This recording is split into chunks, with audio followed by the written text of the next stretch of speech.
Los parques nacionales de Estados Unidos no solo son un símbolo de naturaleza salvaje y belleza, sino también un lugar lleno de misterios que desafían toda explicación. Aquí, entre los géiseres de Yellowstone, los bosques cubiertos de musgo de Olympic y las cumbres brumosas de las Great Smoky Mountains, desaparecieron quienes mejor conocían estos lugares, los guardas forestales. Personas acostumbradas al riesgo y a las duras condiciones climáticas, desaparecieron de repente, dejando atrás solo fragmentos de huellas, pertenencias abandonadas o extrañas pistas que planteaban más preguntas que respuestas. Sus historias suenan como una advertencia. La naturaleza salvaje de Estados Unidos vive según sus propias reglas. A veces se lleva a quienes se acercan demasiado a sus secretos y los devuelve solo como ecos en forma de una chaqueta en un árbol, una mirada vacía o el eco de un grito en la niebla. Hoy escucharás 3 historias increíbles sobre guardaparques que desaparecieron en circunstancias misteriosas. Dale un pulgar hacia arriba si te gusta y te llevaremos al Parque Nacional de Yellowstone.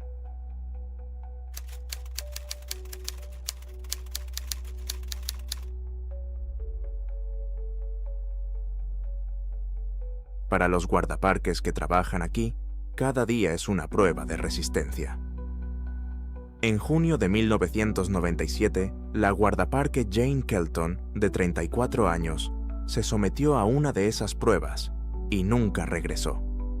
Desapareció durante una tormenta repentina en el Gran Cañón de Yellowstone.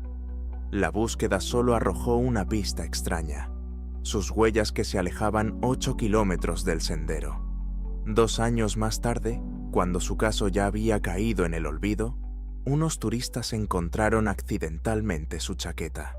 Estaba colgada de un árbol a 24 kilómetros del lugar donde la habían estado buscando, y dentro estaba su plan de trabajo para el día en que desapareció.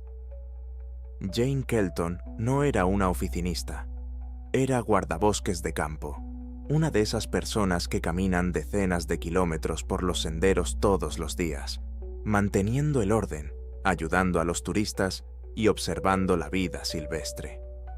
A sus 34 años, estaba en excelente forma física. Conocía Yellowstone, especialmente la zona del Gran Cañón, como la palma de su mano. Era una profesional, tranquila, serena, alguien que nunca tomaba riesgos innecesarios y siempre seguía el protocolo. El 12 de junio de 1997 fue un día típico de verano en el parque. Hacía calor y sol, pero el pronóstico anunciaba tormentas por la tarde, algo habitual en esta época del año. A las 3 de la tarde, Jane salió a realizar una patrulla programada por uno de los senderos del extremo norte del Gran Cañón de Yellowstone. No era el sendero turístico más transitado, pero era necesario comprobar si había habido desprendimientos o árboles caídos. Informó del inicio de su patrulla por radio, tal y como estaba previsto. Hacia las 4:30 p.m., el pronóstico se cumplió, y con el doble de fuerza. En cuestión de minutos, el cielo sobre el cañón se cubrió de nubes negras. Se desató una violenta tormenta eléctrica. Los testigos presenciales que se encontraban en miradores a varios kilómetros de distancia la describieron más tarde como una de las más fuertes que recordaban. Un trueno ensordecedor resonó en el desfiladero. Los rayos golpearon las rocas y un aguacero helado cayó del cielo. El operador de la base intentó inmediatamente ponerse en contacto con Jane y le ordenó que buscara refugio y esperara a que pasara la tormenta. La conexión era pésima. Las ondas crepitaban con descargas eléctricas. El operador apenas podía distinguir su voz. Lo último que oyó a través de las interferencias fue algo así como buscando refugio junto a las rocas. Repito. Después de eso, la conexión se perdió por completo. La tormenta duró aproximadamente 1 hora. Cuando amainó y volvió el silencio a las ondas, el operador llamó a Jane repetidamente. No hubo respuesta. Inmediatamente se dio la alarma. Que un guardabosques no se pusiera en contacto después de una tormenta tan fuerte en una de las zonas más peligrosas del parque. Era una emergencia de máximo nivel. Se envió inmediatamente el primer equipo de búsqueda, pero las condiciones eran difíciles. Los senderos estaban arrasados, había charcos y barro por todas partes, y el día estaba llegando a su fin. A la mañana siguiente se inició una búsqueda a gran escala. Docenas de guardabosques y voluntarios peinaron cada metro de la ruta que se suponía que Jane había tomado. Miraron debajo de cada saliente rocoso y examinaron cada grieta donde ella podría haber intentado refugiarse de la tormenta, pero no encontraron nada. Al segundo día de la búsqueda, uno de los rastreadores más experimentados del parque hizo un descubrimiento alarmante. A aproximadamente 1 kilómetro de la ruta principal de Jane, encontró un rastro de huellas en el suelo empapado. Las huellas coincidían con las botas de montaña estándar que se proporcionan a los guardabosques, pero lo más extraño era que estas huellas conducían 8 kilómetros hacia el interior de un terreno salvaje y virgen, en dirección opuesta a su ruta y al refugio más cercano. Este descubrimiento sorprendió a todos. ¿Qué podía haber llevado a una guardabosques experimentada, especialmente durante una tormenta eléctrica, a alejarse tanto del sendero y adentrarse en un terreno tan accidentado? Las huellas no eran caóticas, como si las hubiera dejado una persona en estado de pánico. El paso era uniforme y decidido. Era como si no estuviera huyendo de algo, sino caminando hacia algo. El equipo de búsqueda siguió el rastro. Les llevó a través de una espesa maleza, cruzó varios arroyos crecidos tras el aguacero y finalmente les condujo a un barranco boscoso y escarpado. Allí, en el suelo lavado por la lluvia, las huellas se perdieron por fin. Los rescatadores registraron el barranco y las laderas circundantes durante varios días. No encontraron nada, ni el cuerpo, ni la mochila, ni ninguna otra pista. La búsqueda continuó durante varias semanas, ampliándose gradualmente para cubrir un área más grande. Pero todo fue en vano. Jane Kelton había desaparecido. La única pista que quedaba era esta extraña cadena de huellas que no llevaba a ninguna parte. Finalmente, se suspendió la fase activa de la búsqueda. Jane Kelton se unió a la triste lista de personas que se llevó Yellowstone. Pasaron 2 años. La historia de Jane Kelton se convirtió en una de esas trágicas leyendas que los guardabosques cuentan a los recién llegados como advertencia sobre los peligros de este trabajo. Su caso quedó archivado, marcado como sin resolver. Todos habían aceptado el hecho de que lo más probable era que su cuerpo nunca fuera encontrado. Sin embargo, en el verano de 1999, esta historia dio un giro inesperado y místico. Una familia de turistas de otro estado estaba haciendo senderismo por un camino poco conocido en la parte norte del parque. Estaba a más de 24 kilómetros en línea recta del lugar donde se vieron por última vez las huellas de Jane Kelton. El terreno era completamente diferente. No era un cañón, sino un denso bosque de pinos. Durante un descanso, su hijo adolescente se apartó y vio algo en una rama de un pino alto. Era un trozo de tela, descolorido y sucio. La curiosidad pudo más que él, y su padre consiguió bajar el hallazgo al suelo con la ayuda de una rama larga. Resultó ser una chaqueta del uniforme de un guardabosques del Servicio de Parques Nacionales de Estados Unidos. La chaqueta parecía haber estado colgada de ese árbol durante mucho tiempo. Estaba cubierta de moho y suciedad y descolorida por el sol. Pero el parche de la manga y la etiqueta con el nombre en el pecho, aunque descoloridos, seguían intactos. En la etiqueta estaba grabado Ranger J. Kelton. Al darse cuenta de la importancia de su hallazgo, los turistas llevaron inmediatamente la chaqueta a la estación de guardabosques más cercana. Cuando la noticia llegó a la dirección del parque, se reabrió inmediatamente la investigación sobre el caso de Jane Kelton. La chaqueta fue examinada minuciosamente. En un bolsillo interior protegido de la humedad, los investigadores encontraron un pequeño cuaderno. Las páginas estaban húmedas, pero las notas escritas a lápiz eran legibles. En una de las páginas, bajo la fecha 12 de junio de 1997, estaba su plan de trabajo para ese día. El análisis caligráfico confirmó que la letra era sin duda la de Jane Kelton. En lugar de arrojar luz sobre el misterio de su desaparición, este descubrimiento lo hizo aún más profundo e incomprensible. Surgieron nuevas preguntas sin respuesta. ¿Cómo pudo su chaqueta acabar a 24 kilómetros del lugar de su desaparición, en una zona completamente diferente del parque? No hay ninguna explicación lógica de cómo una persona herida o desorientada pudo recorrer tal distancia por un terreno accidentado. ¿Y cómo acabó la chaqueta en la rama alta de un árbol? No estaba tirada en el suelo, sino colgada allí, enganchada en una rama. Era como si alguien la hubiera tirado allí o hubiera caído desde arriba. Inmediatamente se organizó una nueva y minuciosa operación de búsqueda en la zona donde se encontró la chaqueta. Durante varias semanas, decenas de personas peinaron cada metro del bosque, registrando cada cueva y barranco.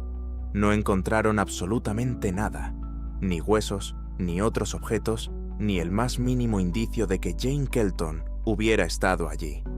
El caso volvía a estar en un punto muerto, pero ahora había una extraña y silenciosa prueba: la chaqueta. Era el último saludo de Jane, la última prueba de su existencia. Sin embargo, esta prueba sugería un escenario que no encajaba con el marco del pensamiento racional. Oficialmente, el caso de Jane Kelton seguía sin resolverse. Extraoficialmente, dio lugar a multitud de teorías, cada una más fantástica que la anterior. Pero los hechos siguen siendo los mismos. La guardabosques desapareció durante una tormenta. Sus huellas conducían en una dirección, y su chaqueta fue encontrada 2 años después en una dirección completamente diferente, a decenas de kilómetros de distancia. Esta historia sirve como un sombrío recordatorio de que Yellowstone es más que un simple parque.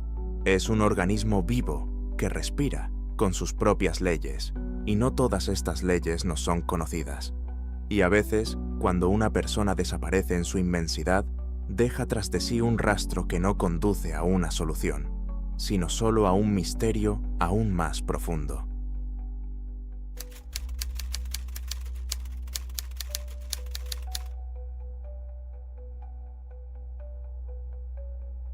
El Parque Nacional Olympic, en el estado de Washington, es un lugar que te transporta a otra época.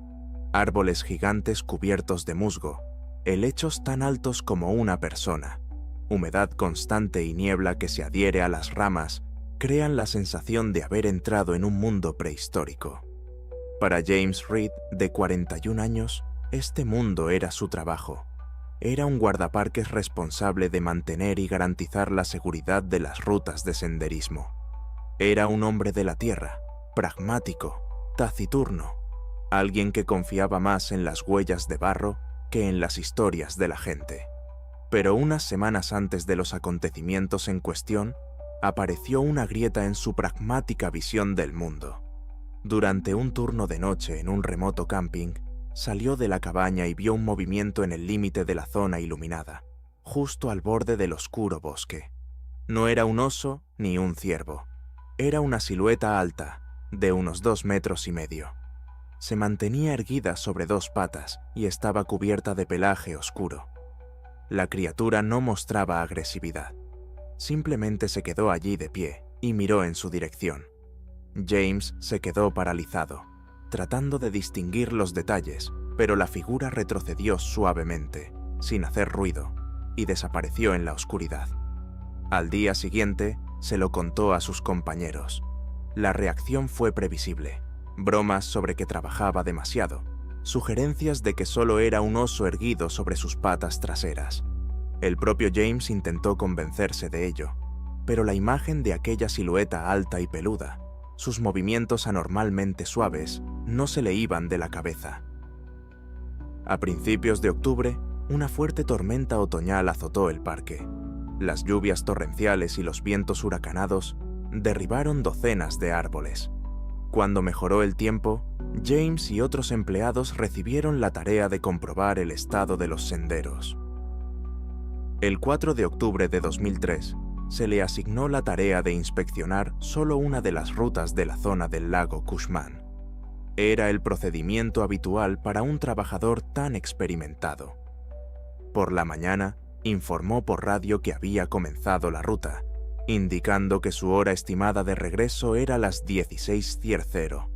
Al mediodía, volvió a ponerse en contacto. Su voz era tranquila y profesional. Informó de que se había encontrado con varios árboles caídos, pero que, en general, el sendero estaba en buenas condiciones. Esa fue la última vez que se supo de él. A las 4 de la tarde, no se puso en contacto. A las 5, no apareció en su coche en el aparcamiento. A las 6, cuando ya estaba oscureciendo, su jefe dio la voz de alarma. El hecho de que James no se pusiera en contacto era totalmente inusual en él. Era un profesional consumado y nunca infringía las normas de seguridad. Esa misma noche se inició una operación de búsqueda preliminar, que a la mañana siguiente estaba en pleno apogeo. Docenas de guardabosques y voluntarios del equipo local de búsqueda y rescate comenzaron a peinar la zona. El tiempo era adverso. Tras la tormenta, el bosque estaba húmedo y resbaladizo, y la niebla bajaba de las montañas. Las huellas de James se encontraron con relativa rapidez. Conducían por el sendero que se suponía que debía inspeccionar. Los buscadores vieron marcas de sus botas y lugares donde se había detenido para cortar un árbol caído. Todo iba según lo previsto, pero a unos 3 kilómetros del inicio del sendero ocurrió algo extraño. Las huellas de James se desviaron repentinamente del camino trillado. Se dirigían hacia un bosque denso y sin pisar, hacia una zona de árboles caídos. Esta fue la primera señal de alarma. James nunca habría abandonado el camino sin una buena razón. Al mismo tiempo, no había indicios de que hubiera huido o luchado. Sus pasos eran uniformes. Simplemente se dio la vuelta y se adentró en la espesura. Los buscadores lo siguieron, pero en la densa maleza, sobre un suelo húmedo cubierto por una gruesa capa de agujas de pino y hojas, las huellas se perdieron rápidamente. Pasó un día, luego otro.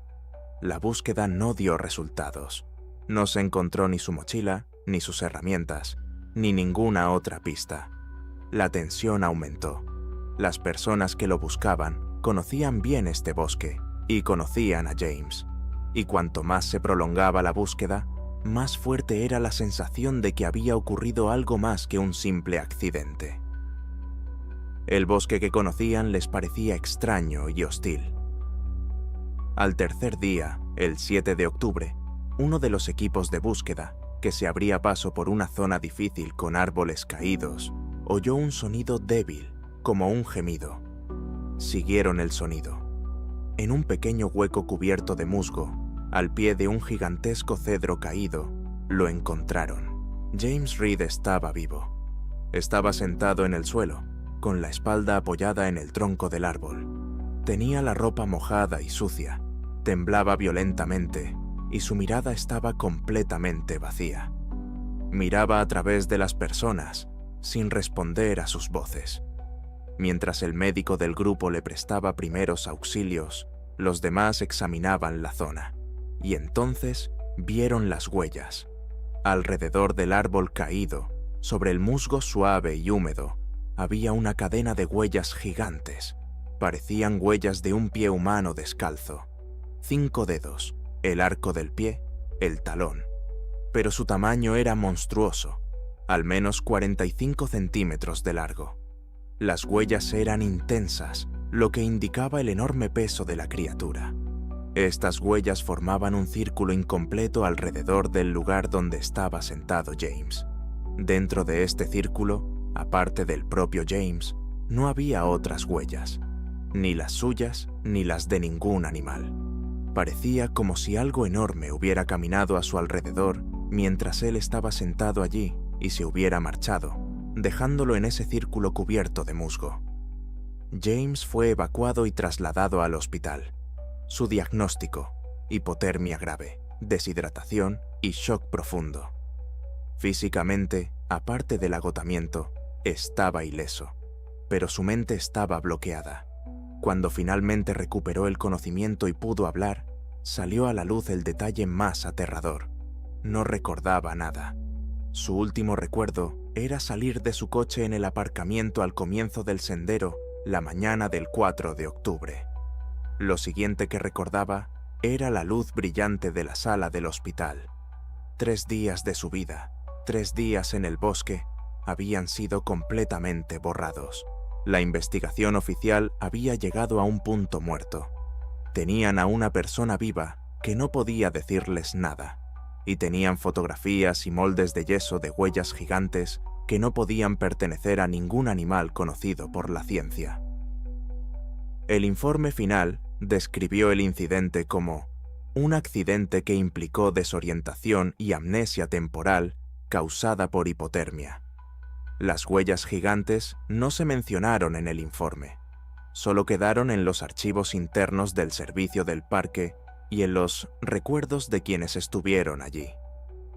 James Reed nunca pudo recordar lo que le sucedió durante esos 3 días. Tras una larga rehabilitación, dimitió del servicio del parque y se mudó a otro estado. Ya no podía quedarse en el bosque. Para él, ya no era un trabajo ni un hogar. Se había convertido en un lugar donde le habían arrebatado parte de su vida, dejando solo un vacío negro e impenetrable en su memoria. Esta historia es única porque su protagonista sobrevivió, pero su supervivencia no trajo respuestas, solo nuevas preguntas aún más inquietantes. ¿Qué podía sucederle a una persona en el bosque que no solo la asustara, sino que también borrara por completo sus recuerdos? ¿Era la misma criatura cuya silueta vio en la noche? ¿Y su regreso fue un acto de misericordia o simplemente indiferencia por parte de la fuerza que considera estos bosques antiguos su hogar?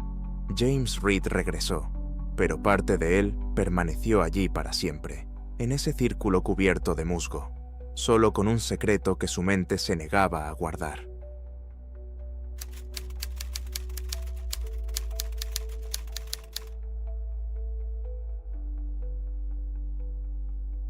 Las Great Smoky Mountains no recibieron su nombre por casualidad.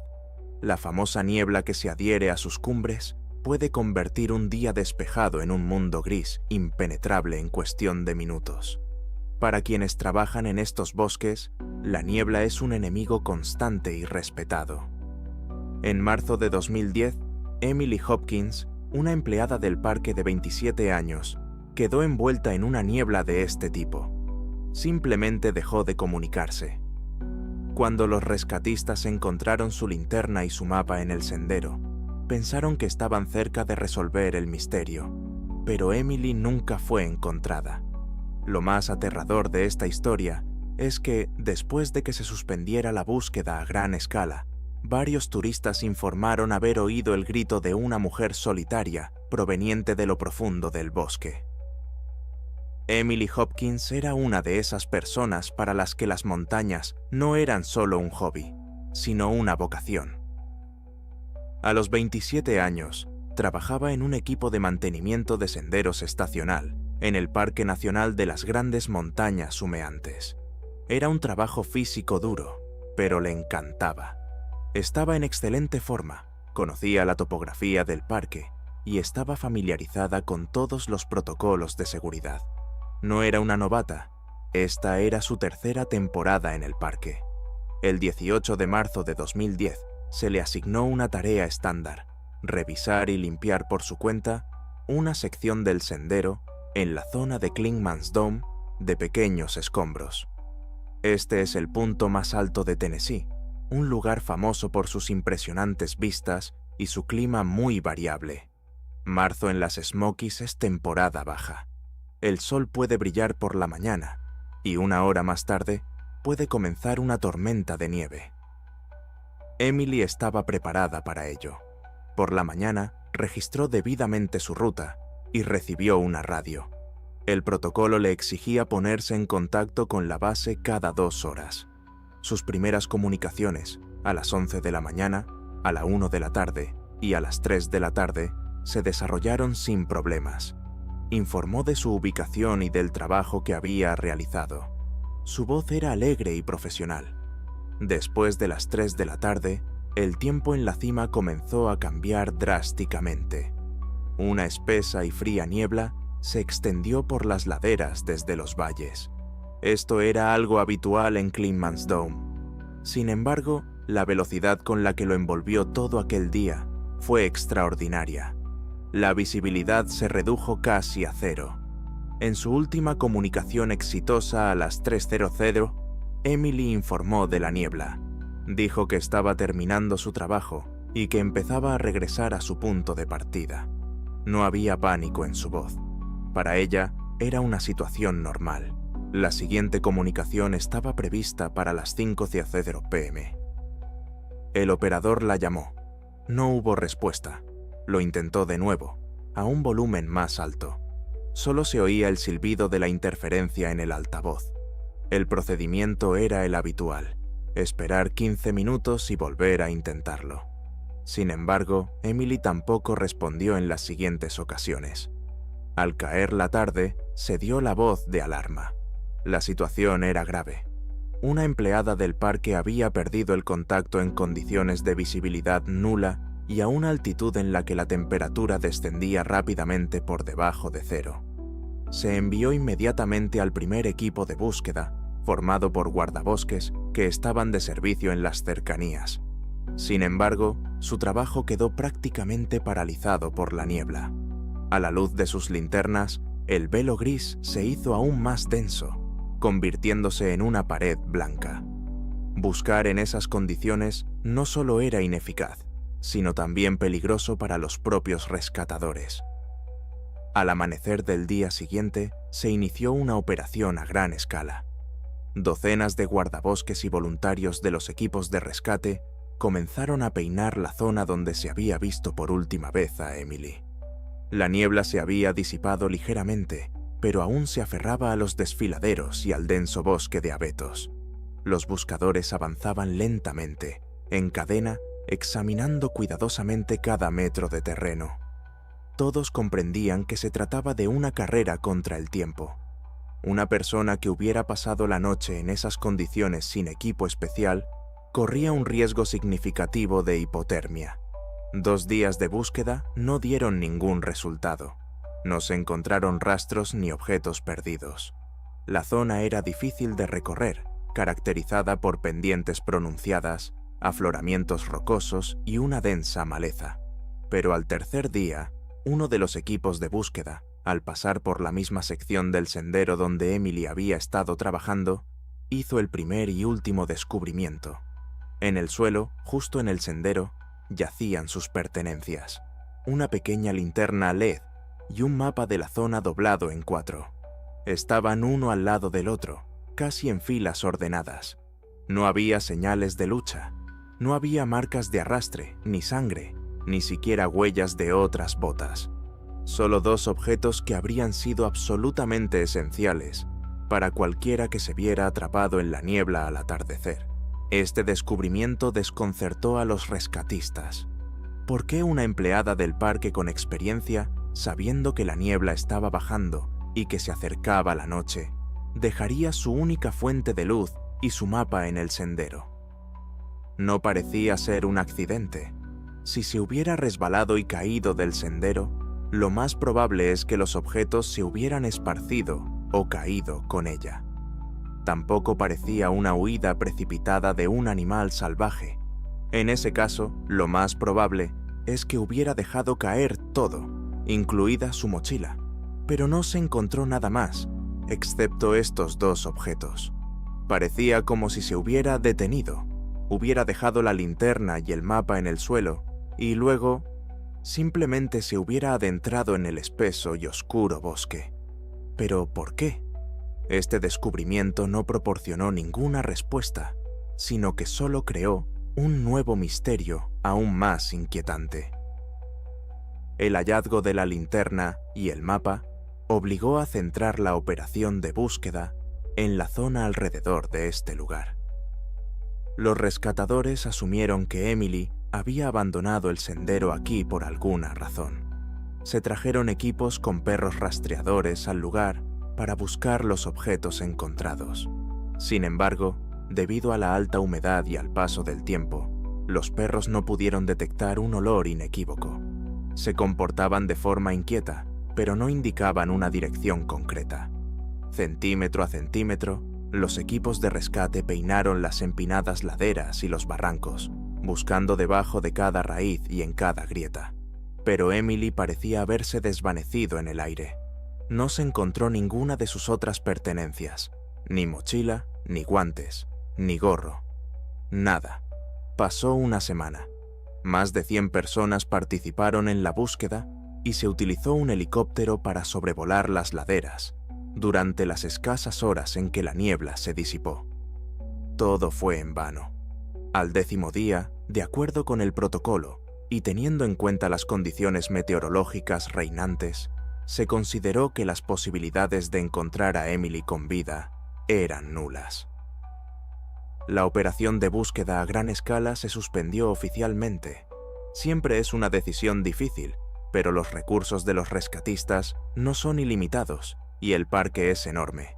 El caso de Emily Hopkins se reclasificó como desaparecida, presuntamente muerta. Pequeños grupos de guardabosques continuaron patrullando la zona durante las semanas siguientes, pero ya no se trataba de una búsqueda, sino de esperar a un hallazgo fortuito. Fue entonces, cuando la búsqueda oficial había terminado y la mayoría de los voluntarios se habían marchado, cuando esta historia dio un giro espantoso e inexplicable. Unos días después de que se suspendiera la operación, durante uno de los fines de semana, una pareja de turistas estaba haciendo senderismo por una ruta diferente, más baja, pero que no obstante, se encontraba dentro del alcance auditivo de la zona de búsqueda. Por la tarde, cuando estaban a punto de regresar, oyeron un sonido que los dejó paralizados. Desde lo más profundo del bosque, en el lado donde se encuentra Clingmans Dome, llegó un grito femenino claro. Según ellos, no era un grito de alegría o sorpresa. Era un grito de desesperación o horror. Era agudo, penetrante, y terminó tan repentinamente como había comenzado. Esperaron, escuchando el silencio, y un minuto después, el grito se repitió. Luego, todo quedó en silencio. Asustados y confundidos, se apresuraron a ir a la estación de guardabosques y reportaron lo que habían oído. Su informe fue tomado en serio. Pero, ¿qué podían hacer los guardabosques? ¿Enviar un equipo de búsqueda basándose en 2 gritos oídos en una zona tan extensa? No obstante, se envió a varios guardabosques a la zona, pero, como era de esperar, no encontraron nada. El informe de los turistas quedó registrado en el diario. Podría haberse descartado como fruto de su imaginación o como el grito de algún animal, como un puma. Sin embargo, 2 días después, llegó otro informe casi idéntico. Otro grupo de turistas, en un lugar diferente, pero también a varios kilómetros de Clingmans Dome, oyó lo mismo, un grito solitario y desesperado de mujer. Estos informes se convirtieron en el capítulo final y más misterioso del caso de Emily Hopkins. Nunca la encontraron, ni esa primavera, ni en los años siguientes. Simplemente desapareció. La versión oficial es que se perdió en la niebla y murió de hipotermia, y que su cuerpo permanece en algún lugar de un barranco inaccesible. Pero esta versión no explica la linterna y el mapa que quedaron en el sendero, ni, más aún, los gritos que la gente oyó después de que se suspendiera la búsqueda. Si era Emily quien gritaba, ¿cómo pudo sobrevivir en el bosque durante casi 2 semanas en las condiciones de marzo? Y si estaba viva y podía gritar, ¿por qué los cientos de rescatistas que peinaban el bosque no pudieron encontrarla? Y si no era ella, ¿quién era? La historia de Emily Hopkins solo dejó preguntas sin respuesta. Se convirtió en otro fantasma de las Great Smoky Mountains, un recordatorio de que la niebla de estas montañas esconde algo más que rocas y árboles. A veces esconde las respuestas a los misterios más aterradores y solo ocasionalmente permite que se escuchen sus ecos desesperados.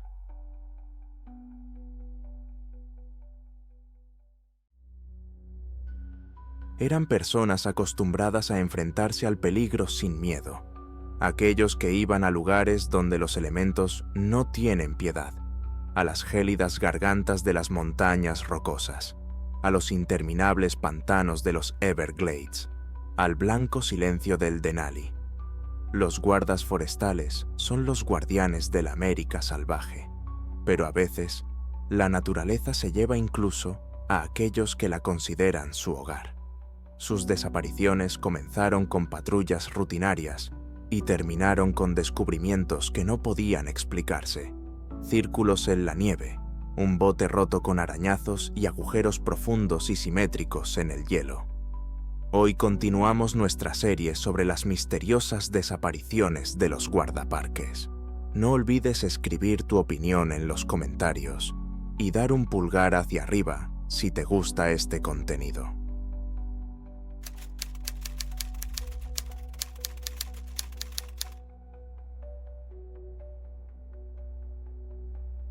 Las montañas en invierno son un mundo de absolutos, belleza absoluta y peligro absoluto. Para Daniel Morton, guardaparques de 29 años, el Parque Nacional de las Montañas Rocosas era su trabajo y su hogar en enero. Fue allí para proteger a otros del peligro, pero cayó víctima del misterio que encierran estas cumbres. Desapareció durante una repentina tormenta de nieve.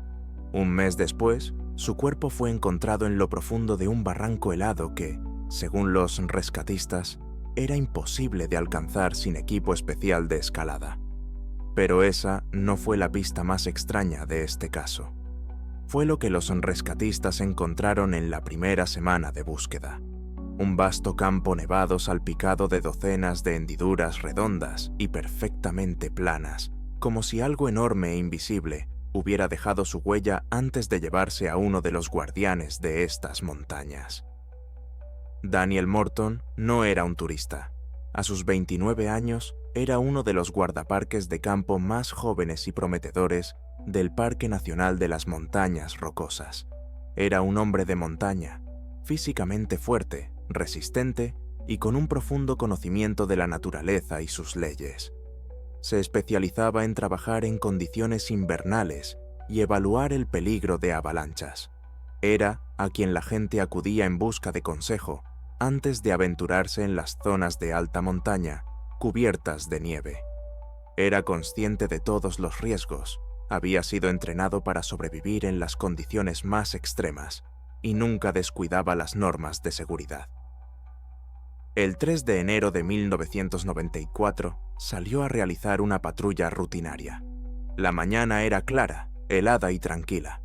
Su tarea consistía en inspeccionar el estado de la capa de nieve y evaluar el riesgo de avalanchas en la zona de Longs Peak, el pico más alto y más severo del parque. Era un trabajo rutinario, aunque peligroso. Registró debidamente su ruta y se puso en contacto con el servicio central de despacho del parque. A lo largo de varias horas, informó periódicamente sobre su progreso y el estado de la nieve. Su voz por la radio denotaba confianza. Todo iba según lo previsto. Por la tarde, como suele ocurrir, el tiempo en las montañas comenzó a cambiar a un ritmo catastrófico. Vientos huracanados barrieron las cimas, levantando nubes de nieve en el aire. En cuestión de minutos, el día despejado se convirtió en una violenta ventisca. La visibilidad se redujo a cero. Era una condición que los escaladores llaman whiteout, niebla blanca, cuando el cielo y el suelo se funden en una sola neblina blanca cegadora y se pierde todo sentido de la orientación. Alrededor de las 12:30, Daniel hizo su último contacto. Su voz en el aire era tensa, pero aún profesional. A través de la interferencia crepitante, se podían distinguir sus palabras. Ha comenzado una fuerte ventisca. La visibilidad es nula. Terminando la patrulla, regresando al refugio. Después de eso, se perdió la conexión. Cuando no apareció para la siguiente sesión de comunicación a la hora acordada, se dio la alarma. Pero no se podía hacer nada. La ventisca duró casi 2 días. Ningún helicóptero podía volar, y enviar a un grupo a pie con ese tiempo habría sido un suicidio. Para los compañeros de Daniel, fue una espera angustiosa. No era solo una persona la que había desaparecido, era uno de ellos, un profesional que se suponía que debía regresar. Cuando la tormenta finalmente amainó, el silencio se apoderó de las montañas. El paisaje era irreconocible bajo una gruesa capa de nieve fresca. Se puso en marcha una operación de búsqueda y rescate a gran escala. Los mejores especialistas del parque, sus amigos y compañeros, participaron en ella. La primera prioridad era encontrar la señal de su baliza de avalancha, pero la baliza permanecía en silencio. Esto significaba que estaba dañada o que estaba enterrada bajo una capa de nieve demasiado gruesa. Durante una semana, los equipos de rescate peinaron la zona, arriesgando sus propias vidas debido al alto peligro de avalanchas. No encontraron nada, ni rastros, ni equipo perdido. Era como si Daniel simplemente se hubiera desvanecido en la ventisca. Entonces, al séptimo día de la búsqueda, la tripulación de un helicóptero de rescate que sobrevolaba la zona donde Daniel había establecido su último contacto, observó algo extraño desde el aire. En una amplia meseta nevada y llana, lejos de rocas y árboles, una serie de manchas oscuras formaban un patrón geométrico. El helicóptero descendió y el piloto y el observador vieron una imagen que no podían explicar. Toda la superficie de la meseta estaba salpicada de docenas de abolladuras perfectamente redondas y lisas. Su diámetro oscilaba entre 1 y 3 metros. No se parecían a los cráteres formados por la caída de rocas o hielo. Eran depresiones suaves, con forma de cuenco, como si se hubieran presionado bolas gigantes en la nieve y luego se hubieran levantado con cuidado. No había rastros alrededor de estos círculos, ni humanos ni animales. Se envió un equipo terrestre al lugar. Los guardabosques que llegaron a la meseta quedaron asombrados. Caminaron entre estos extraños cuencos de hielo, tratando de encontrar alguna explicación lógica. No se parecía a ningún fenómeno natural conocido. La idea de que el propio Daniel hubiera hecho esto era absurda. ¿Por qué? Y, lo que es más importante, ¿cómo podría haberlo hecho? Se enviaron fotografías de estos círculos a los científicos, pero nadie pudo dar una respuesta clara. Era una anomalía, una señal silenciosa e incomprensible en medio de un desierto nevado. Fue la primera y única pista encontrada durante toda la búsqueda. Finalmente, se redujo la fase activa de la operación. Daniel Morton fue declarado desaparecido. Su destino parecía trágicamente claro. Estaba enterrado en algún lugar bajo metros de nieve. Pasó un mes. El invierno seguía encadenando las montañas. A principios de febrero, 2 experimentados escaladores de hielo decidieron escalar una de las cascadas heladas en lo profundo de un estrecho y oscuro desfiladero, a pocos kilómetros de donde Daniel había desaparecido. Era una ruta difícil y técnica que pocas personas habían intentado. Cuando estaban a mitad de camino, uno de los escaladores, mientras clavaba otro gancho de hielo, notó algo de un color anormalmente brillante congelado en el hielo un poco más arriba en la pendiente. Al acercarse, se dieron cuenta con horror de que era una mano con un guante del uniforme del servicio de parques. Encontraron un cuerpo. No fue difícil identificarlo. Era Daniel Morton. Pero las circunstancias de este descubrimiento eran aún más extrañas que los círculos en la nieve. Se encontraba en una parte estrecha del desfiladero, cuyas paredes eran casi verticales. Era imposible llegar allí sin descender en rapel desde arriba, pero no estaba colgado de una cuerda.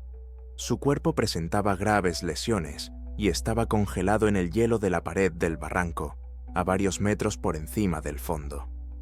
No yacía en el fondo como si simplemente hubiera caído desde arriba. Evacuar el cuerpo fue una operación peligrosa y difícil. El informe del patólogo, que se publicó más tarde, no hizo más que aumentar el misterio. La causa de la muerte se indicó como múltiples traumatismos contusos incompatibles con la vida. parecía una caída desde una gran altura, pero no presentaba las fracturas características en las piernas que son inevitables al caer. La naturaleza de las lesiones apuntaba más a una colisión con un obstáculo a gran velocidad, como en un accidente de coche, que a una caída vertical. La investigación oficial llegó a un punto muerto. ¿Cómo acabó Daniel Morton en ese barranco? ¿Por qué la naturaleza de sus lesiones no se correspondía con una caída? ¿Y qué relación había entre su muerte y los extraños círculos en la nieve? Las autoridades se vieron obligadas a cerrar el caso, calificándolo de accidente en la montaña en circunstancias poco claras. Pero para quienes conocían los detalles del caso, surgió una imagen diferente y mucho más aterradora. Círculos en la nieve. Una conexión interrumpida repentinamente. Un cuerpo encontrado en un lugar inaccesible, con lesiones poco características de una caída. Todo esto no apuntaba a una avalancha o ventisca habitual. Apuntaba a la intervención de alguna fuerza poderosa y anómala. Era como si, durante la ventisca, hubiera ocurrido algún suceso en esta meseta que hubiera dejado estos extraños rastros. Como si Daniel hubiera sido atrapado por esta fuerza, hubiera muerto por un golpe contra las rocas y hubiera sido arrojado a un barranco helado. Esta historia sigue sin resolverse. Sirve como un sombrío recordatorio de que, en el corazón de la naturaleza salvaje, hay fenómenos que escapan a nuestro entendimiento, y que, a veces, las montañas se llevan incluso a sus guardianes más experimentados.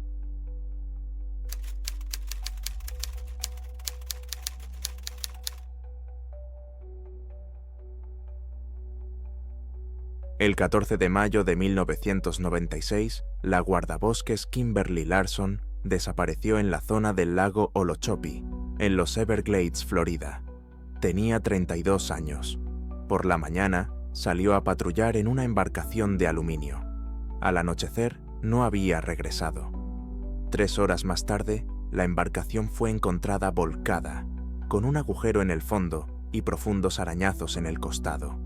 Su cuerpo nunca fue encontrado. Su compañero había oído un silbido extraño y prolongado procedente de los juncos esa mañana, un sonido que no podía explicar. La versión oficial es que se trató de un accidente marítimo, pero las circunstancias del caso no encajaban en un panorama lógico. El Parque Nacional de los Everglades es un pantano de más de 6.000 kilómetros cuadrados, situado en el sur de Florida. Un río de corriente lenta cubierto de hierba alta y juncos, cientos de lagos e islas de tierra. El agua rara vez supera los medio metro de profundidad, pero hay canales que alcanzan hasta 3 metros. En verano, la temperatura alcanza los 100 grados, la humedad es casi del 100% y los mosquitos son una molestia constante. Hay caimanes, serpientes venenosas y panteras. Es difícil orientarse, ya que todo parece igual. El lago Okeechobee se encuentra en una zona restringida, donde no se permite la entrada a los turistas. La estación de guardabosques más cercana está a 27 kilómetros por agua. La comunicación solo es posible por radio, cuyo alcance está limitado por la vegetación y el terreno. Kimberly Larson nació en Gainesville en 1964. Estudió en la universidad, especializándose en ecología. En 1991, consiguió un trabajo como guardabosques en los Everglades. Sus colegas la describían como una trabajadora de campo con experiencia que conocía los pantanos al dedillo. Tenía 5 años de experiencia, estaba en excelente forma física, era metódica y no se dejaba llevar por el pánico. Vivía sola en Homestead, en los límites del parque. En mayo de 1996, Kimberly fue asignada a patrullar la zona del lago Okeechobee durante 2 semanas con su compañero, Daniel Morgan, de 28 años. Las tareas eran las habituales: contar caimanes, revisar los senderos y registrar las infracciones. La mañana del 14 de mayo, salieron del campamento a las 6:30 am. El campamento estaba situado en una pequeña isla, a 1 kilómetro del lago. Constaba de 2 tiendas de campaña, comida y agua para 10 días, un botiquín de primeros auxilios y 2 barcos de aluminio con motores. El plan era sencillo: separarse, inspeccionar diferentes zonas y reunirse a las 6:00 p.m. Kimberly se llevó una radio, un cuaderno, una brújula, prismáticos y su revólver de servicio. Daniel se llevó su equipo. Acordaron ponerse en contacto cada 2 horas. Hacia las 7 de la mañana, Daniel oyó un sonido que provenía de los juncos. Un silbido grave y prolongado que duró unos 10 segundos, y luego silencio. Se detuvo y escuchó. Nada. No sabía si era un pájaro, un caimán o algo más. El sonido era inusual. Siguió nadando. A las 9:00 am, Kimberly se comunicó por radio. Su voz era tranquila. Informó que todo estaba bien, que había encontrado un nido de caimanes y que lo estaba anotando en su diario. Daniel confirmó que estaba bien. A las 11:30, Daniel intentó ponerse en contacto. La radio permanecía en silencio. Lo intentó varias veces durante media hora, pero no obtuvo respuesta. No se preocupó demasiado, ya que las radios suelen fallar debido a la vegetación. Decidió volver a intentarlo más tarde. 2 días después, seguía sin haber respuesta. Daniel comenzó a sentirse inquieto. Terminó su trabajo y navegó de vuelta al campamento. Llegó a las 4:30. Kimberly había desaparecido y el bote no estaba por ninguna parte. Esperó hasta las 6:00 p.m., pero ella no apareció. A las 6:30, Daniel encendió el motor y navegó hasta la estación de guardabosques. Le llevó 2 horas y media llegar allí. Denunció la desaparición. Un grupo de búsqueda formado por 6 guardabosques en 3 botes partió hacia el lago por la tarde. Llegaron al campamento a las 11. Comenzaron la búsqueda con potentes linternas. Registraron la zona alrededor del lago, revisando las orillas y los matorrales. A las 2:30 de la madrugada, encontraron el bote de Kimberly. A 3 kilómetros al suroeste del campamento, estaba boca abajo, a la deriva cerca de los manglares. Los guardabosques le dieron la vuelta. Había un agujero de 12 centímetros en el fondo, con bordes irregulares. Faltaban los 2 remos. El motor seguía allí, pero se había calado. En el lado de babor había 4 arañazos profundos y paralelos en ángulo de arriba a abajo. Cada uno tenía unos 3 centímetros de ancho y 1,5 centímetros de profundidad. No había nada en la barca. La radio, el cuaderno, la brújula, los prismáticos, las armas. Todo había desaparecido. Había algo de agua dentro, pero no mucha. La búsqueda continuó durante toda la noche y el día siguiente. Los buzos revisaron el lago y los canales. Los guardabosques peinaron las orillas, las islas y los cañaverales. Los perros captaron un rastro cerca del bote, pero lo perdieron después de 100 metros. Para la tarde del 15 de mayo, Kimberly aún no había sido encontrada, ni su cuerpo ni sus pertenencias.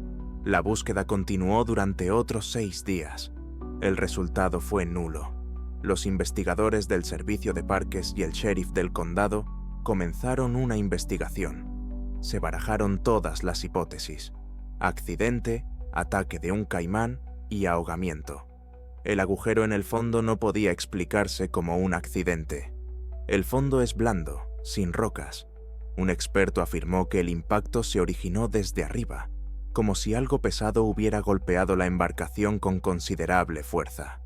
Un caimán podría haber atacado, pero rara vez atacan a personas en embarcaciones. Atacan desde el agua, agarran el borde y tiran hacia abajo. Pueden volcar una embarcación, pero es poco probable que puedan perforar el fondo. Los arañazos en el costado son profundos, a diferencia de las marcas de los caimanes. El ahogamiento no era una posibilidad. Kimberly llevaba un chaleco salvavidas y era una excelente nadadora. La embarcación fue encontrada a 300 metros de la isla. Los buzos revisaron el fondo, pero no encontraron ningún cuerpo. Daniel mencionó un silbido por la mañana. Los investigadores lo registraron en el informe como un sonido inusual de origen desconocido. El 23 de mayo, un grupo de guardabosques inspeccionó la zona 5 kilómetros al sur. Encontraron la radio de Kimberly en el islote. La carcasa estaba agrietada y la antena rota. Parecía haber recibido un golpe. A 6 metros de la radio, encontraron una extraña depresión en el suelo. Tenía casi 1,5 metros de diámetro y 20 centímetros de profundidad. El suelo estaba compactado y la hierba aplastada. Varias ramas de arbustos estaban rotas a una altura de 2 metros. Un experto examinó la depresión y dijo que parecía la huella de algo pesado. Pero la forma no se parecía a la huella de ningún animal conocido. El 2 de junio se suspendió oficialmente la búsqueda. El caso se clasificó como un accidente con un presunto desenlace fatal. No se encontró el cuerpo. El informe decía: la guardabosques Kimberly Larson murió en acto de servicio como consecuencia de un accidente en el agua. La familia no estuvo de acuerdo con las conclusiones. Su hermano contrató a un investigador privado. Este vino a los Everglades, entrevistó a los guardabosques, examinó el lugar y estudió los materiales. Un mes después, dijo: no sé qué pasó, pero no fue un accidente. Algo la mató, pero no puedo demostrarlo. Daniel Morgan dimitió 3 meses después. Les dijo a sus colegas que ya no podía trabajar allí. Más tarde, en una conversación, admitió: oí ese ruido. Vi los arañazos en el barco. No fue un caimán, no sé qué fue. La zona del lago Okeechobee se cerró a las patrullas durante 6 meses. Los guardabosques se negaban a ir allí solos. Se cambió el protocolo. Ahora las zonas remotas solo son patrulladas por grupos de al menos 3 personas. Desgraciadamente, ninguna de las investigaciones del caso tuvo éxito y nunca se encontró el cuerpo del guardabosques.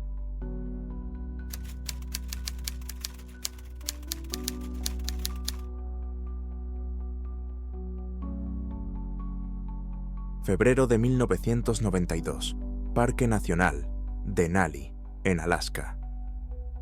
El invierno aquí no es solo una estación, es un estado extremo de la naturaleza. La temperatura del aire suele descender por debajo de los 40 grados centígrados bajo cero, y los vientos huracanados que soplan desde los glaciares pueden derribar a un hombre adulto. Solo los más preparados sobreviven en tales condiciones. Robert Hayes, de 45 años, era una de esas personas. No era un turista ni un escalador aficionado. Robert era un guardabosques veterano del Servicio de Parques Nacionales de Estados Unidos, con más de 20 años de experiencia trabajando en Alaska. Conocía Denali como la palma de su mano, especialmente sus rutas invernales. Sus colegas lo describían como un profesional de primera clase, metódico, sensato e increíblemente resistente. Era un experto en supervivencia invernal, un hombre que enseñaba a otros a soportar los elementos. El 6 de febrero de 1992, Robert Hayes se preparaba para una misión rutinaria, pero siempre arriesgada. Estaba a punto de embarcarse en una patrulla en solitario de un día al glaciar Root, uno de los más grandes e inaccesibles del parque. Su tarea consistía en comprobar el estado de una de las rutas invernales que ocasionalmente utilizaban las expediciones científicas. Tenía que evaluar la capa de nieve, comprobar los marcadores y asegurarse de que no hubiera peligro evidente de avalanchas. Por la mañana, el tiempo era el típico de esta época del año: heladas intensas, pero cielos despejados y buena visibilidad. Robert, como siempre, siguió el protocolo al pie de la letra. Comprobó cuidadosamente su equipo: raquetas de nieve, ropa diseñada para temperaturas extremas, una radiobaliza satelital, comida y suministros de combustible. Dejó un plan detallado de su ruta en la estación e indicó la hora exacta en la que estaría en contacto: las 6 de la tarde. Ninguno de sus compañeros dudaba lo más mínimo de que cumpliría su tarea y volvería a tiempo para cenar. Robert Hayes partió en su moto de nieve, la dejó al inicio de la ruta de senderismo y continuó con raquetas de nieve. La primera mitad del día transcurrió sin incidentes, pero por la tarde el tiempo en las montañas comenzó a cambiar rápidamente. un potente frente atmosférico llegó desde la cordillera de Alaska. El cielo se cubrió de nubes y comenzó a nevar, convirtiéndose rápidamente en una tormenta de nieve en toda regla. La visibilidad se redujo a unos pocos metros. La velocidad del viento alcanzó los 100 kilómetros por hora. La sensación térmica era de menos 60 grados. Se trataba de lo que se conoce como whiteout, uno de los fenómenos más peligrosos del Ártico, en el que el horizonte desaparece y se pierde cualquier sentido del espacio. Esperaron en la estación de guardabosques. Eran las 6 de la tarde. Robert Hayes no se había puesto en contacto. Al principio, sus compañeros mantuvieron la calma. Las interferencias en la radio eran habituales en esas condiciones. Intentaron llamarle cada 15 minutos. En respuesta, solo se oían crujidos y silbidos en el altavoz. Las 7, las 8. La radio seguía en silencio. Estaba claro que había ocurrido algo grave. Pero esa noche, los guardabosques estaban impotentes. La tormenta había alcanzado su punto álgido. Salir en su búsqueda en esas condiciones significaba una muerte segura. Cualquier equipo era inútil y cualquiera que saliera al exterior corría el riesgo de morir congelado en cuestión de minutos. Lo único que podían hacer era sentarse junto a la radio, escuchar el aullido del viento fuera de la ventana y esperar un milagro. Esperaban que la experiencia de Robert le permitiera encontrar refugio y esperar a que pasara la tormenta. La tormenta duró 3 días. Durante 3 días arrasó el parque, dejando toneladas de nieve y remodelando el paisaje. Durante 3 días no hubo forma de iniciar la búsqueda. Las posibilidades de encontrar a Robert con vida disminuían por momentos. Al 4.º día, el viento comenzó a amainar y, a la mañana del 5.º día, el cielo finalmente se despejó. Los guardabosques se encontraron con un paisaje de silencio blanco absoluto. El mundo estaba cubierto por una capa de nieve fresca y suelta de 1 metro de espesor. La operación de búsqueda comenzó de inmediato. Se envió un helicóptero y varios equipos terrestres en motos de nieve y esquís se pusieron en marcha a lo largo de la ruta prevista por Hayes. Sabían que casi no había posibilidades, pero tenían que encontrar a su compañero. Estaban preparados para encontrar un cuerpo que hubiera sido víctima de la hipotermia. Pero no podían imaginar lo extraña e inexplicable que sería la escena que estaban a punto de ver. Tan pronto como amainó la tormenta, los equipos de búsqueda se pusieron manos a la obra. Se enfrentaban a una tarea monumental. Durante los 3 días que duró la tormenta, habían caído más de 2 metros de nieve fresca, cubriendo todos los puntos de referencia y posibles huellas. Los equipos terrestres tenían que avanzar muy lentamente, corriendo constantemente el riesgo de caer en grietas ocultas o provocar una avalancha. El helicóptero sobrevoló metódicamente sector tras sector, con el piloto y los observadores escudriñando el interminable velo blanco, tratando de ver cualquier cosa que rompiera su uniformidad. Un trozo de tela brillante, una pieza de equipo, una figura humana. Pasó un día de búsqueda, luego otro. Los equipos solo encontraron rastros de animales salvajes y pruebas de la fuerza de la reciente tormenta. Árboles caídos y enormes ventisqueros. En la mañana del 3.er día, cuando la esperanza casi se había perdido, el piloto del helicóptero, sobrevolando de nuevo la zona del glaciar Root, observó una mancha oscura apenas perceptible en la ladera de una de las colinas. Era pequeña, pero en ese mundo deslumbrante y blanco, destacaba lo suficiente como para llamar la atención.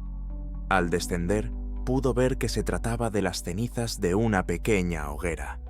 Inmediatamente transmitió las coordenadas al equipo de tierra, que se encontraba a varios kilómetros de distancia.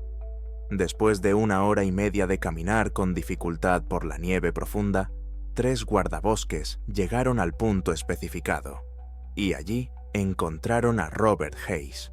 Estaba sentado en la nieve, con la espalda apoyada en un pequeño montículo de nieve, a solo un par de metros de los restos del fuego. Su postura era casi tranquila, como si simplemente se hubiera sentado a descansar y se hubiera quedado dormido.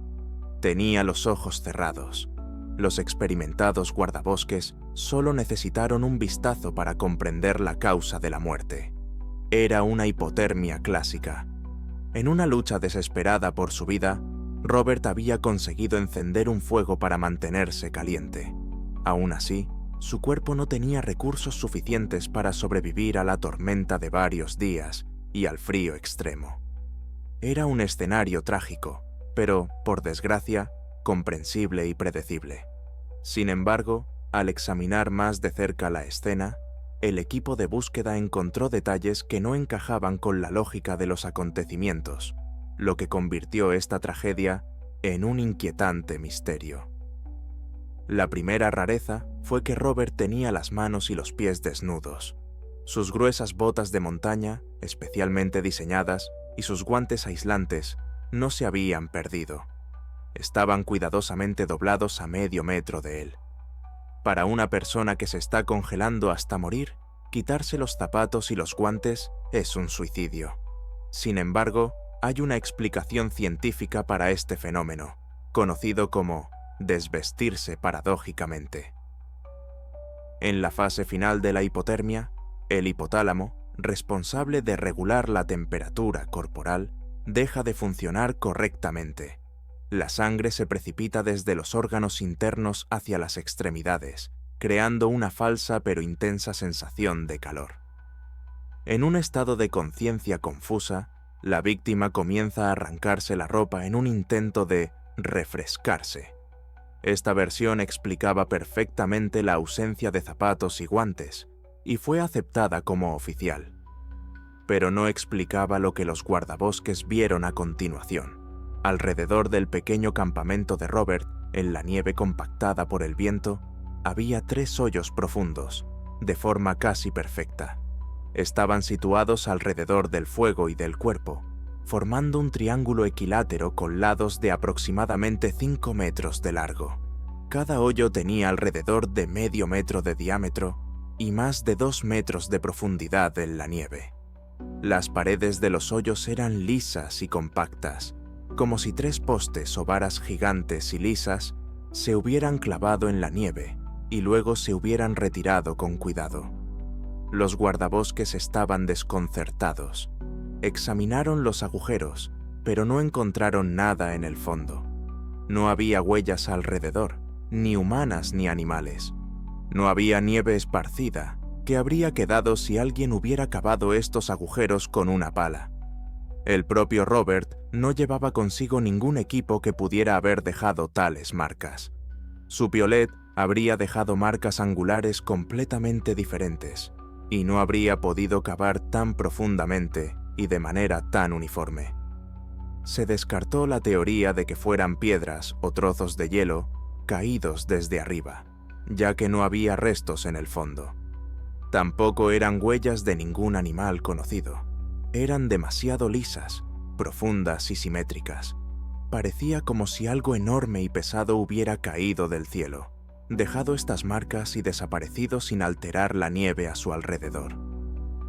El cuerpo de Robert Hayes fue evacuado. La autopsia confirmó la muerte por hipotermia. El caso se cerró oficialmente como un accidente. El informe final mencionaba los extraños hoyos, pero los describía como formaciones geológicas o atmosféricas de naturaleza desconocida. Pero para los compañeros de Robert, para quienes lo encontraron, esta explicación no significaba nada. El fenómeno del desvestirse paradójico explicaba por qué se había quitado las botas, pero no respondía a la pregunta central. ¿Qué eran esos 3 agujeros simétricos y profundos que aparecieron alrededor de un hombre que se estaba congelando en medio de una tormenta de nieve? Este detalle nunca se ha explicado. La historia de la muerte de Robert Hayes se convirtió en una leyenda en Denali. No es solo la historia de la trágica lucha de un hombre contra los elementos, sino también de un fenómeno inexplicable, presenciado por varias personas que aún no se ha resuelto. 3 agujeros oscuros en el silencio blanco de Alaska siguen siendo una pregunta sin respuesta, congelada en el tiempo para siempre. Eso es todo. La naturaleza no revela sus secretos, solo nos permite vislumbrarlos ocasionalmente antes de volver a cerrar la puerta. Si te han gustado estas historias, dale a me gusta, suscríbete y compártelas con aquellos que no temen mirar a los ojos a lo desconocido. Después de todo, en algún lugar entre las montañas, los pantanos y los bosques brumosos, el misterio espera a su próximo testigo.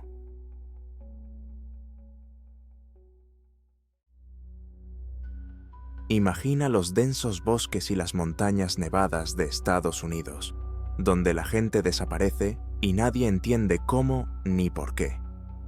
Liam Connors, un guardabosques experimentado, desaparece de su jeep en el Bosque Nacional Siskiyou. El coche está cerrado con llave, las llaves están dentro y sus huellas simplemente desaparecen en las rocas, como si se hubiera desvanecido en el aire. Años más tarde, en las Montañas Blancas, la guardabosques Caitlin Rogers informa por radio que oye pasos. Sin embargo, sus huellas desaparecen en la nieve, como si se hubiera desvanecido en el aire. Una placa, una linterna, una extraña señal en una cámara termográfica. Hay pruebas, pero no respuestas. ¿Qué demonios está pasando en estos lugares? Hoy intentaremos averiguar qué pudo haber arrastrado a estas personas a los parques nacionales de Estados Unidos. Suscríbete, dale a me gusta y agárrate fuerte. Va a ser aterradoramente interesante.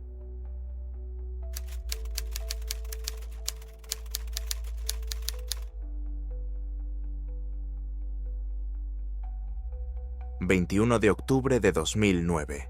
Bosque Nacional Siskiyou, frontera entre Oregón y California. Una enorme zona de más de 400.000 hectáreas de bosques de coníferas, cordilleras y cañones. Una de las zonas más salvajes e inaccesibles de la costa oeste. Liam Connors llevaba 11 años trabajando como guardabosques y ecólogo en esta zona. Conocía los senderos mejor que su propio patio trasero, podía orientarse sin mapa y entendía el bosque como pocos. Connors tenía 39 años. Estaba casado y tenía 2 hijos, una hija de 14 años y un hijo de 11. Vivían en la pequeña localidad de Ashland, en el norte de California. Liam era uno de esos que se hicieron guardabosques no por casualidad. Eligió este trabajo conscientemente después de la universidad. Obtuvo una licenciatura en silvicultura y realizó todos los cursos necesarios. Sus compañeros lo describían como una persona tranquila y metódica que nunca corría riesgos innecesarios y siempre seguía los protocolos de seguridad. A mediados de octubre, el Servicio Forestal recibió un informe sobre una posible tala ilegal en la zona entre el monte Ashland y el río Applegate. Los residentes locales oyeron motosierras y vieron camiones en un camino forestal abandonado. La zona era una zona protegida y cualquier tala estaba prohibida sin un permiso especial. A Liam se le encomendó la tarea de verificar la información, registrar cualquier infracción y regresar con un informe. La mañana del miércoles 21 de octubre, Liam salió de la oficina de Ashland alrededor de las 8 de la mañana. Conducía un Jeep Cherokee verde oscuro de la empresa con el emblema del servicio forestal. El coche estaba equipado con el equipo estándar, un navegador GPS, una radio, un botiquín de primeros auxilios, provisiones de agua y comida para 2 días, mapas, una cámara, prismáticos y un cuaderno. Llevaba su placa de servicio en el cinturón y un silbato alrededor del cuello. Llevaba consigo su teléfono móvil, pero la señal era mala en lo profundo del bosque, por lo que tuvo que depender de su radio y del GPS. La ruta se conocía de antemano. Desde Ashland hasta el lugar de tala previsto, había unos 40 kilómetros por la carretera principal, y luego había que girar por un camino de tierra que discurría junto al río Applegate. Desde allí, caminaría por un antiguo sendero que los leñadores habían utilizado en los años 70. Liam tenía previsto llegar al lugar al mediodía, inspeccionar la zona, tomar fotografías, volver al coche y regresar antes de que anocheciera. Llamó a su mujer antes de salir. Le dijo que estaría allí a la hora del almuerzo y que volvería a última hora de la tarde. No mencionó nada inusual. Su estado de ánimo era normal, profesional. La oficina forestal conocía su ruta. El rastreador GPS del coche transmitía las coordenadas cada 30 minutos. La última señal se registró a las 14:12, no muy lejos de una carretera forestal abandonada, a unos 3 kilómetros al norte del río Applegate. Se registraron las coordenadas y se marcó la posición del coche en el mapa. Después de eso, la señal desapareció. Al principio, nadie se preocupó. El GPS en las montañas a veces pierde la conexión con los satélites debido al terreno o a los árboles. Esperaban que la señal reapareciera en 1 o 2 horas. A las 4 de la tarde, todavía no había vuelto. Intentaron contactar con él por radio, pero no hubo respuesta. Llamaron a su teléfono móvil, pero estaba fuera de cobertura. A las 5 de la tarde empezaron a preocuparse. Llamaron a su esposa, quien les dijo que Liam no se había comunicado con ella desde la llamada de esa mañana. A las 6 de la tarde, cuando ya era de noche y la señal del GPS no había vuelto, decidieron enviar a otro guardabosques al lugar. Jeff Harrison, compañero de Liam, salió con su compañero alrededor de las 7 de la tarde. Llegaron a las últimas coordenadas conocidas en 1 hora. Encontraron el jeep de Connor sin problemas. El coche estaba aparcado cuidadosamente a un lado de un camino de tierra, con los faros apagados. Todas las puertas estaban cerradas con llave. Las ventanillas estaban cerradas. La llave estaba en el contacto, girada a la posición off. Harrison miró a través de las ventanas con una linterna. Todo en el interior estaba en su sitio. El navegador GPS estaba en el salpicadero, la radio en el asiento del copiloto, la mochila en el asiento trasero y la cámara cerca. Había una botella de agua medio vacía en el portavasos. El mapa estaba doblado y tirado en el salpicadero. No había señales de lucha, pánico o salida precipitada. Solo un coche cerrado con el equipo dentro. Harrison intentó abrir la puerta, pero estaba cerrada con llave. Miró debajo del coche, comprobó el maletero a través del cristal. Todo estaba bien. Llamó a Liam varias veces y escuchó. Silencio, solo el viento en las copas de los árboles y el sonido del río en la distancia. Pidieron refuerzos. A medianoche, 8 personas se habían reunido en el lugar. Guardabosques, voluntarios locales y 2 agentes de policía de Ashland. Organizaron una búsqueda inicial alrededor del coche. Peinaron la zona en un radio de 500 metros, utilizando silbatos, linternas y gritos. Nada. Liam Connors no aparecía por ninguna parte. En la mañana del 22 de octubre, llegó todo un equipo de búsqueda. Más de 70 personas, rescatistas profesionales, voluntarios, cazadores y residentes locales que conocían la zona. Trajeron un helicóptero con imágenes térmicas y perros. Dividieron la región en sectores y comenzaron una búsqueda metódica. Abrieron el coche. Dentro, todo el equipo de Liam estaba allí. El GPS mostraba su última ruta. La radio estaba apagada. La cámara tenía el carrete vacío. El cuaderno tenía anotaciones de los días anteriores, pero nada del 21 de octubre. Abrieron la mochila. Ropa de repuesto, comida, un botiquín de primeros auxilios, una navaja y una brújula. Todo estaba allí. Su teléfono móvil estaba apagado en la guantera. Volvieron a comprobar las puertas. Las 4 estaban cerradas desde dentro. El sistema de cierre centralizado funcionaba y no había señales de que hubieran forzado la entrada. Para cerrar las puertas de esta manera, había que estar dentro del coche y pulsar el botón de cierre, o salir y cerrarlo con la llave desde fuera. Pero la llave estaba dentro, en el contacto. Esto significaba una de 2 cosas. O bien Liam cerró las puertas desde dentro y luego salió de alguna manera sin abrirlas, o bien alguien más cerró el coche después de que él saliera y dejó la llave dentro. Lo primero es imposible. No hay forma de salir de un coche cerrado sin abrir la puerta. Lo segundo tampoco tenía sentido. ¿Por qué cerrar el coche de otra persona y dejar la llave dentro? Los expertos forenses examinaron el coche en detalle. Las huellas dactilares del volante, las manillas de las puertas y el salpicadero pertenecían todas a Liam. No se encontraron huellas dactilares ajenas. No había rastros de sangre, suciedad o lucha en los asientos. El interior estaba limpio, salvo por el polvo habitual. Se encontraron varios arañazos en el exterior del coche, pero eran antiguos. El coche se utilizaba en caminos de tierra, por lo que los arañazos eran inevitables. No había daños recientes. Se encontraron huellas en el polvo debajo del coche. Los zapatos de Liam eran botas con suelas distintivas que llevaba en el trabajo. La huella derecha era clara, la izquierda ligeramente borrosa. Las huellas iban desde la puerta del conductor hacia el bosque, al norte. Continuaban durante unos 20 metros por el camino de tierra. Luego giraban hacia una zona rocosa y desaparecían. Los buscadores siguieron la dirección de las huellas. El pedregal se extendía unos 50 metros antes de dar paso de nuevo a tierra y hierba. Revisaron el suelo detrás del pedregal.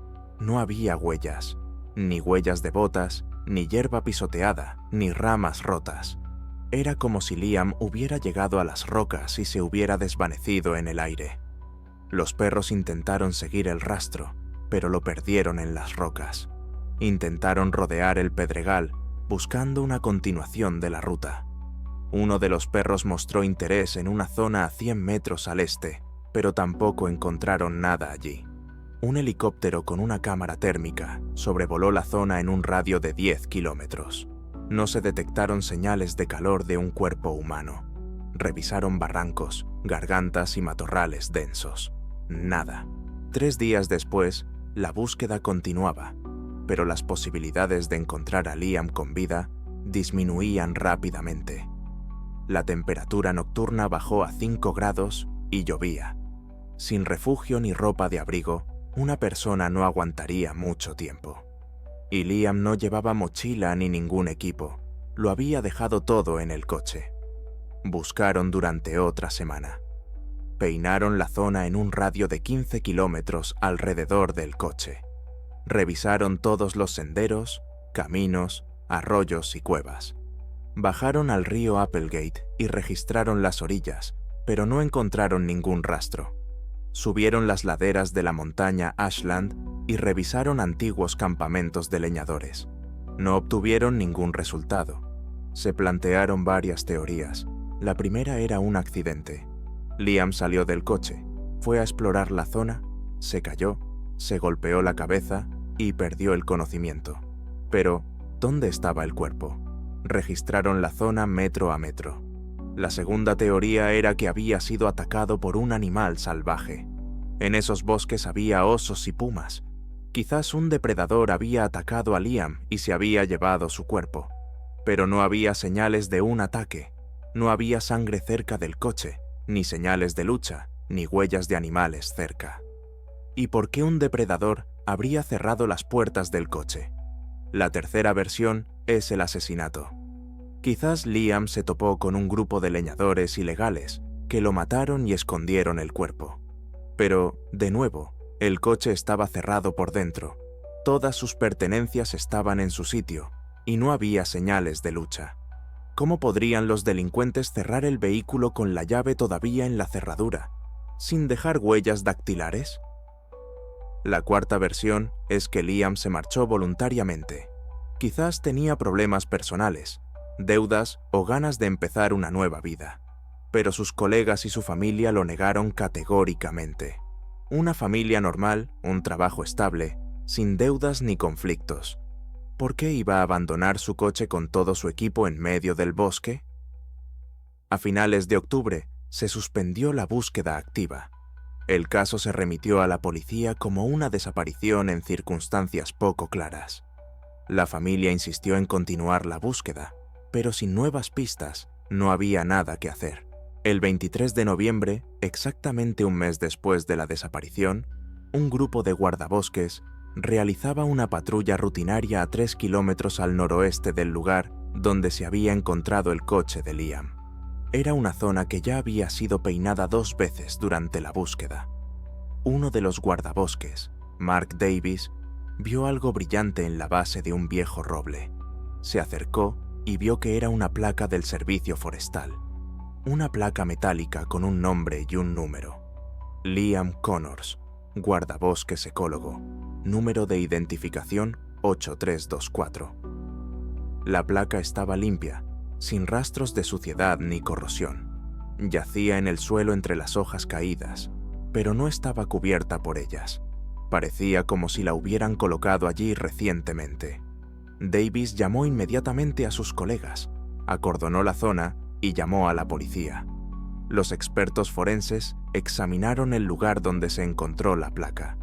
No había otros objetos ni rastros alrededor de la placa. El suelo estaba intacto y las hojas yacían de forma natural.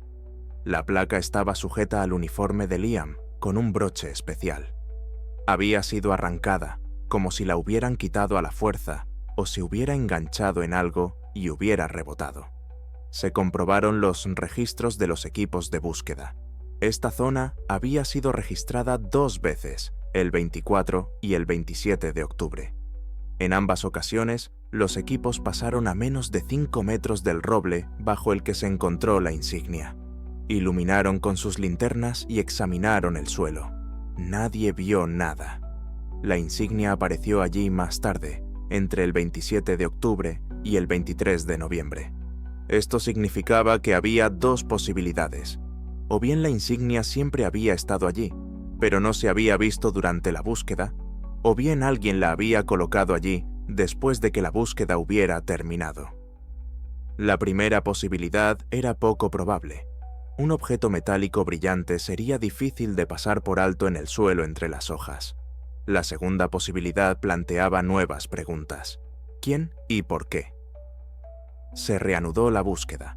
Pasaron otra semana examinando la zona alrededor del roble, ampliaron el área de búsqueda y volvieron a traer perros.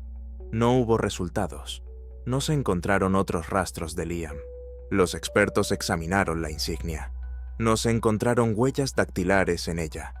El metal estaba limpio, como si lo hubieran limpiado. El broche había sido arrancado con fuerza, pero sin herramientas, solo con un tirón firme. En la parte posterior de la insignia encontraron arañazos microscópicos que podrían haber sido causados por la fricción contra la corteza de un árbol o una piedra. Uno de los investigadores sugirió que Liam podría haber enganchado la placa en una rama o algo similar, lo que provocó que se rompiera y cayera al suelo. Pero eso no explica por qué no se encontró de inmediato. Tampoco explica dónde fue Liam. Los residentes locales comenzaron a plantear sus teorías. Alguien recordó antiguas leyendas indias sobre espíritus del bosque que se llevan a las personas que se atreven a entrar en su territorio. Algunos hablaron de instalaciones militares secretas, aunque no había bases en la zona. Otros mencionaron desapariciones en parques nacionales. Varios cientos de personas han desaparecido en circunstancias extrañas durante la última década, muchas de las cuales nunca han sido encontradas. Pero la policía trabajó con los hechos. Los hechos eran los siguientes. El guardabosques desapareció de un coche cerrado con llave, sin dejar rastro de cómo salió. Sus pertenencias permanecieron en el interior. Sus huellas conducían a una pendiente rocosa y luego desaparecían. Un mes después, su placa de servicio fue encontrada a 3 kilómetros del coche, en una zona que ya había sido registrada 2 veces. En diciembre de 2009, el caso fue suspendido por falta de nueva información. Liam Connors fue declarado oficialmente desaparecido. Su esposa recibió una indemnización de la compañía de seguros y sus hijos recibieron el apoyo de colegas y amigos.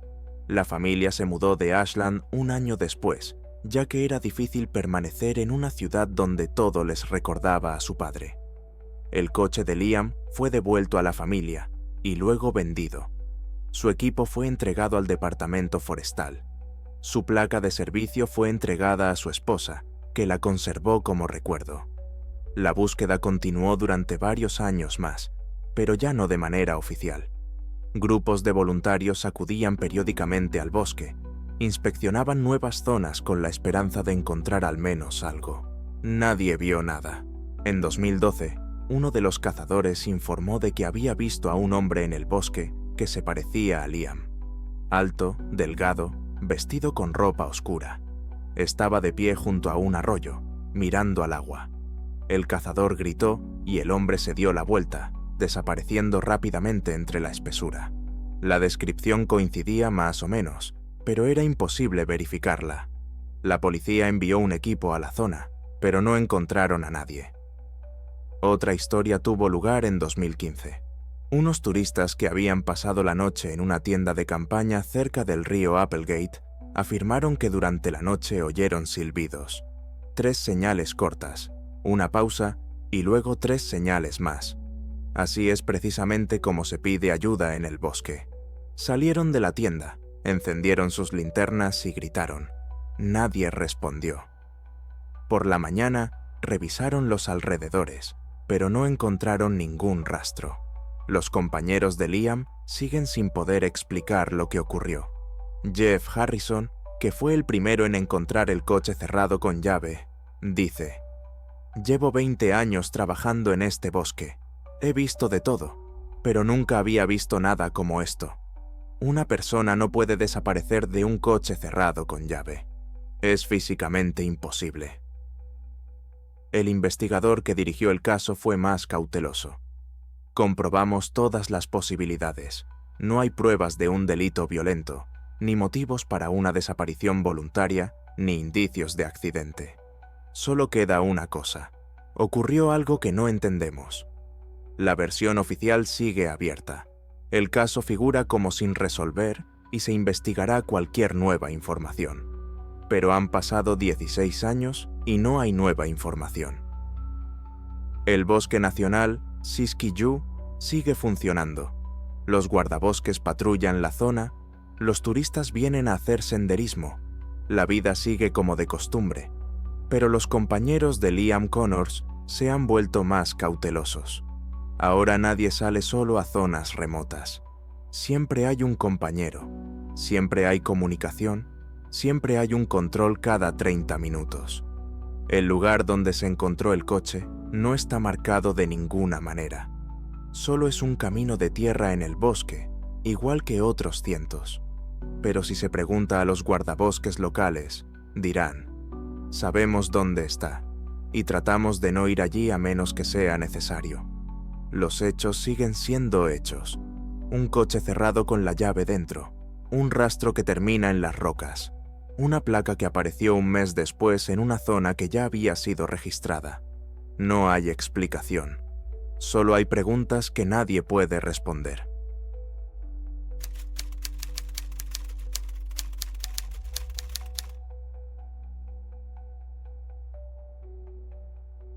Lo último que dijo por radio fue: «Creo que oigo pasos detrás de mí, pero no hay nadie».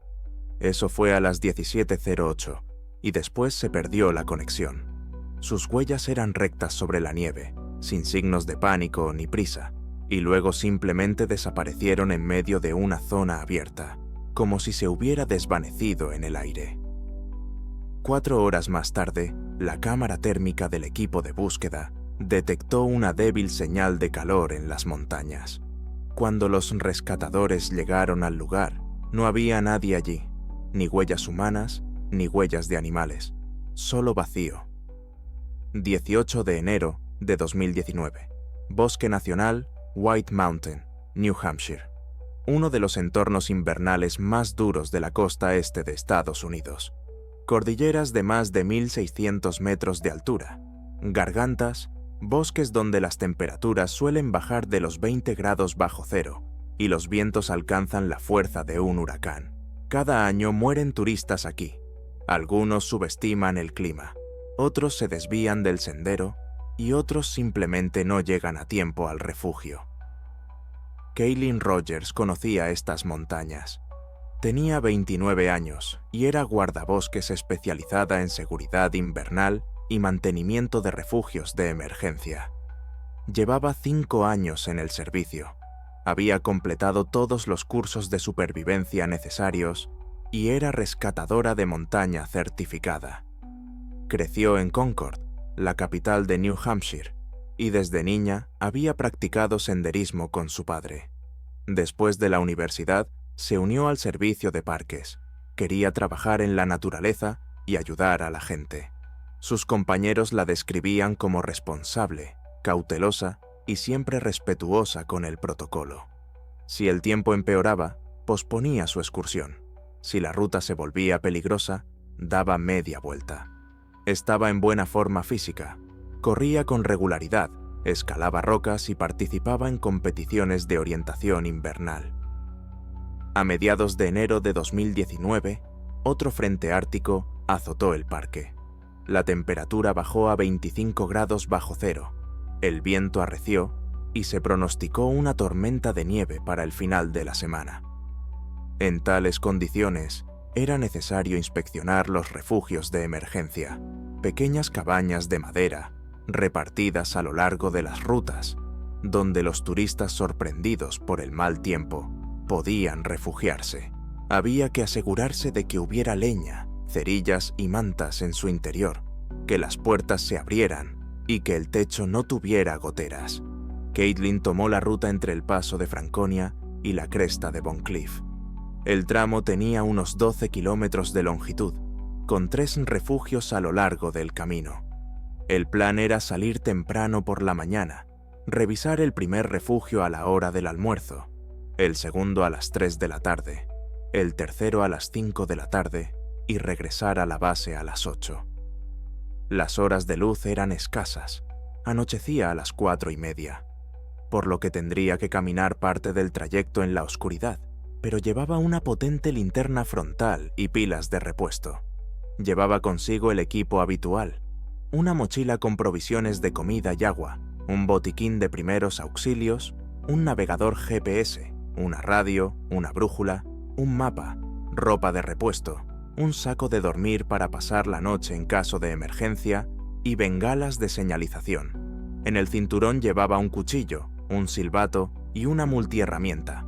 Iba vestida para el clima, ropa interior térmica, chaqueta de lana, chaqueta de plumón, chaqueta cortavientos, pantalones aislantes, botas altas con suelas gruesas, gorro, guantes y pasamontañas.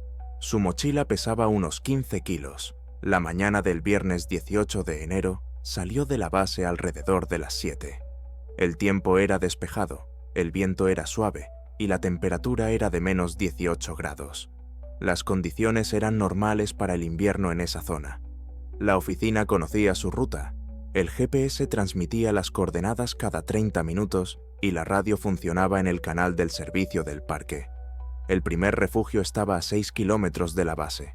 Llegó a las 10:30 de la mañana, se puso en contacto e informó.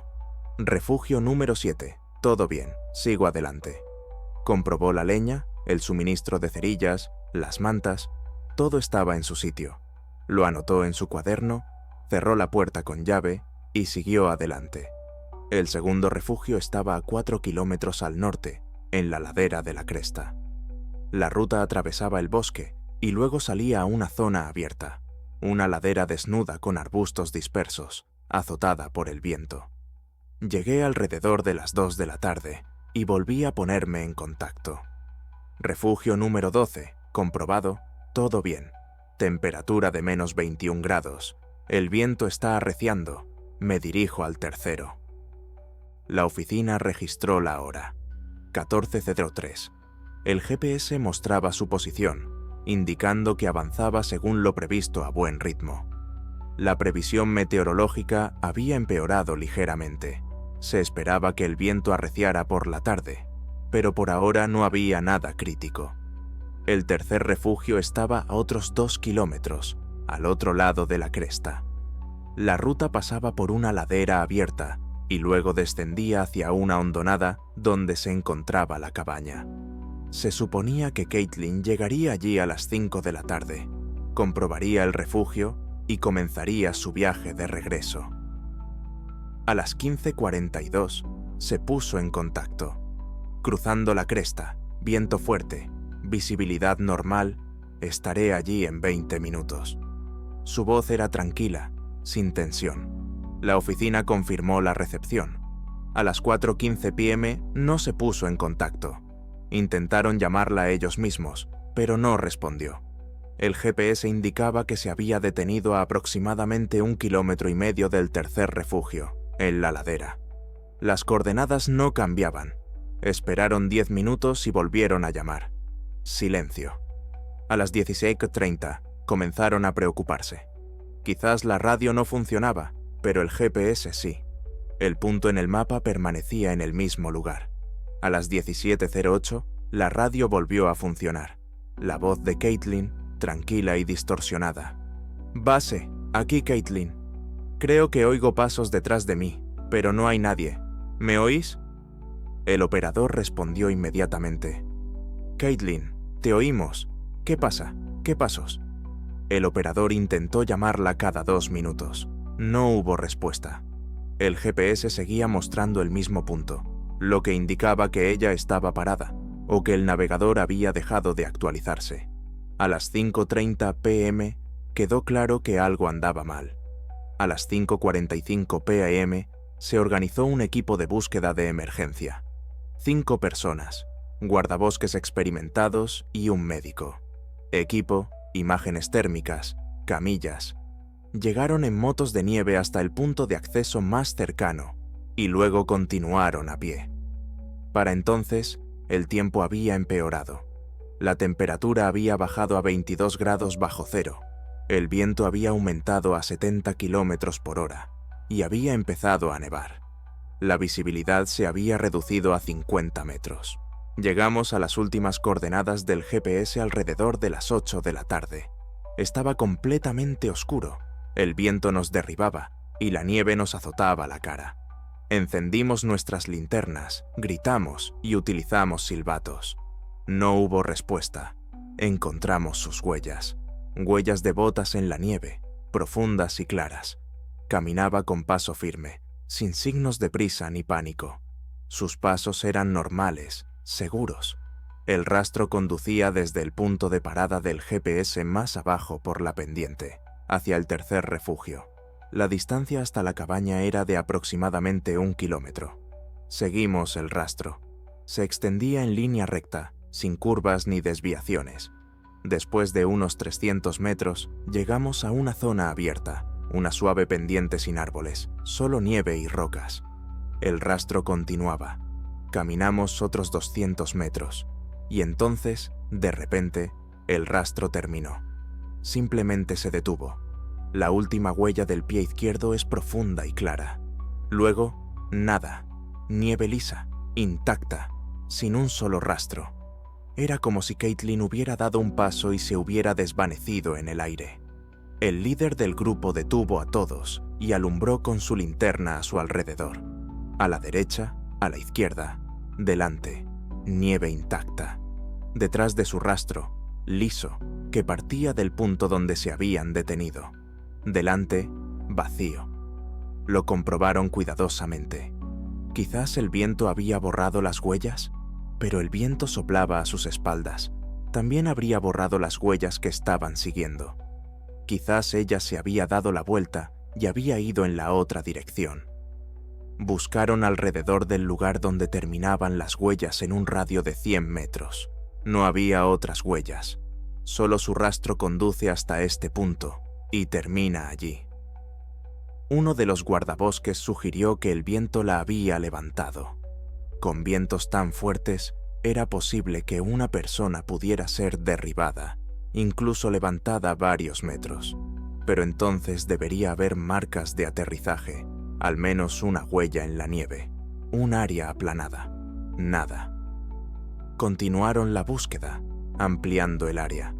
Peinaron la pendiente hasta el refugio, pero Caitlin no estaba allí.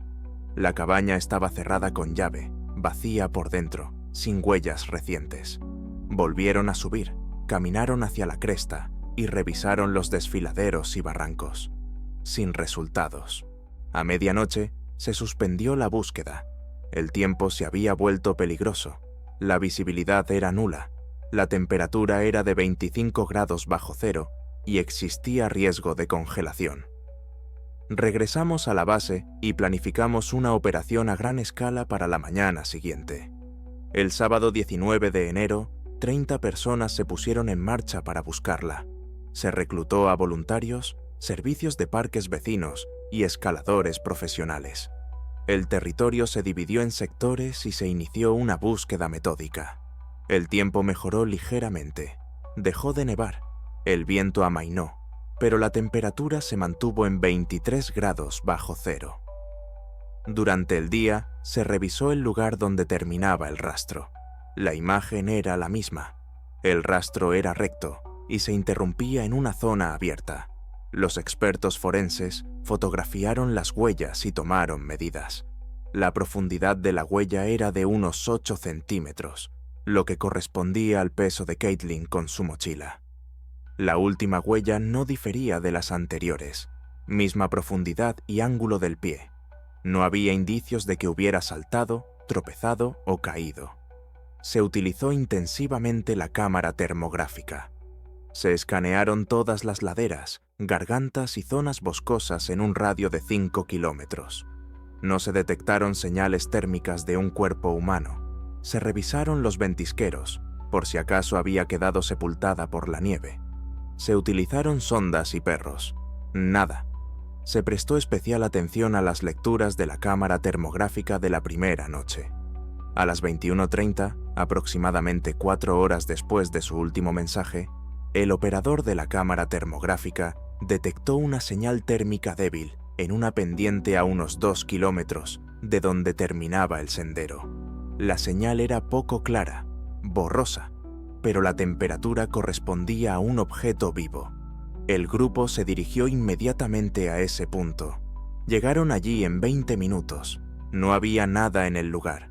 Nieve lisa, sin huellas, sin signos de presencia humana.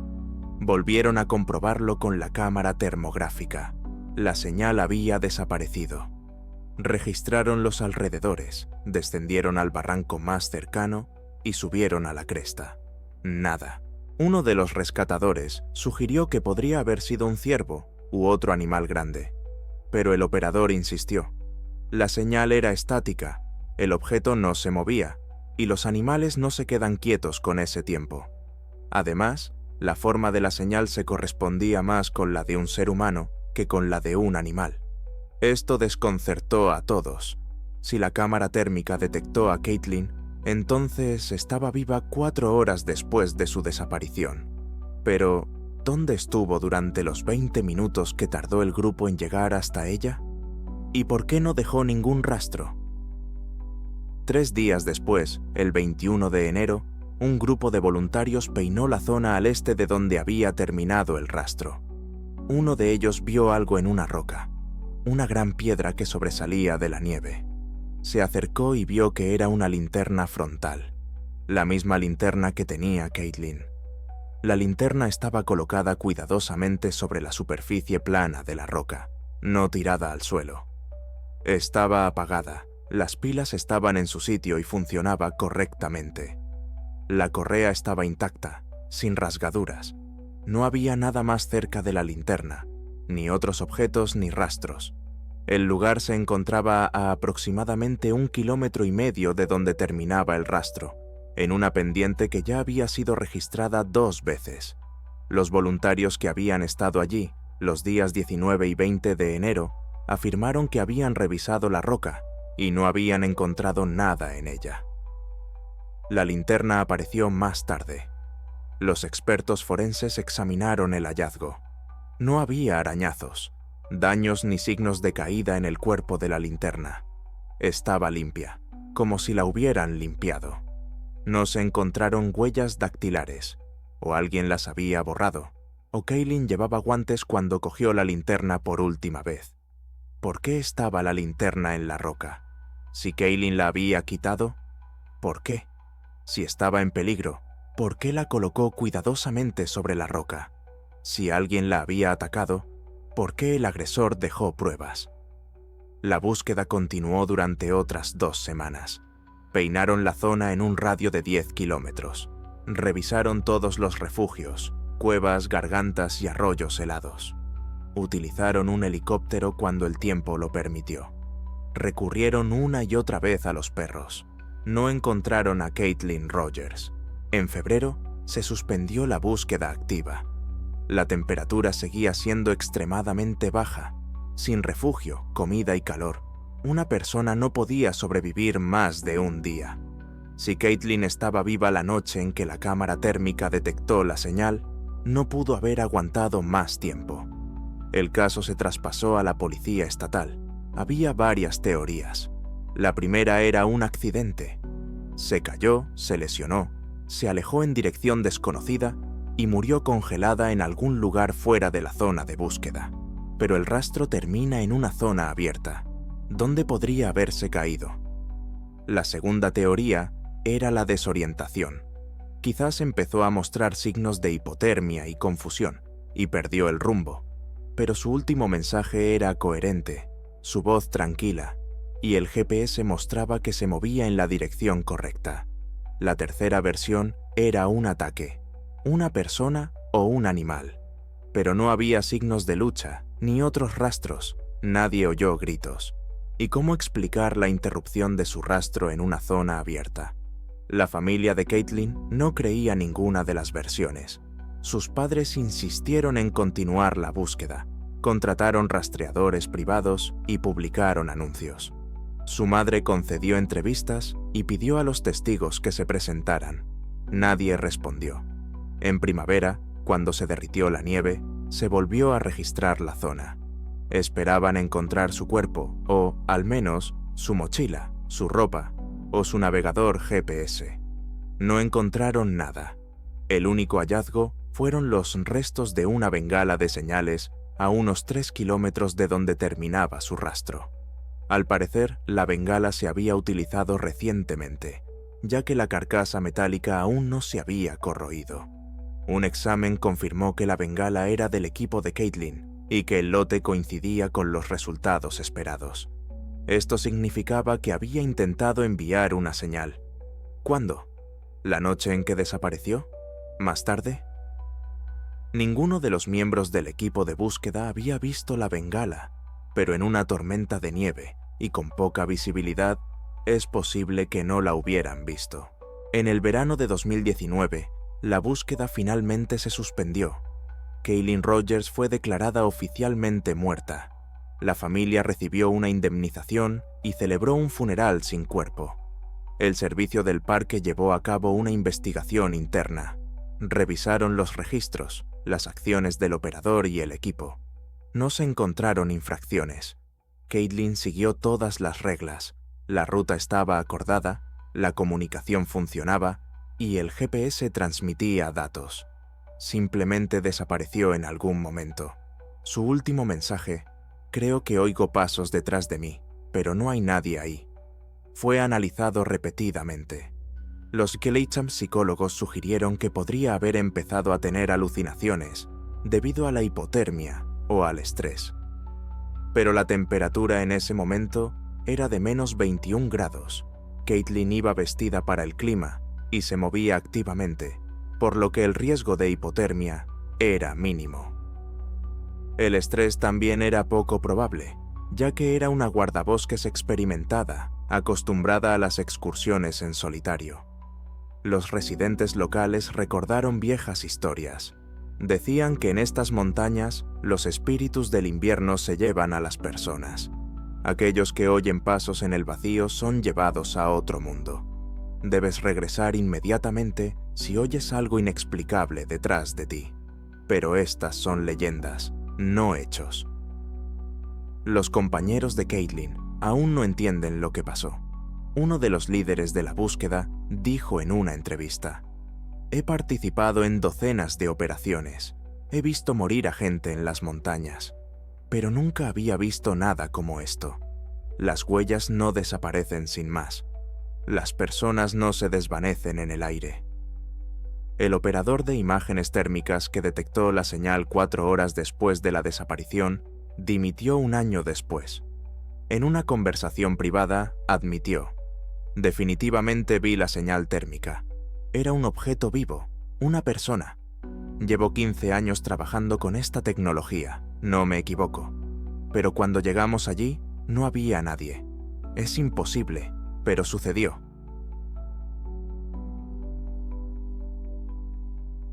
El lugar donde terminó el rastro de Caitlin ahora está marcado en los mapas del parque.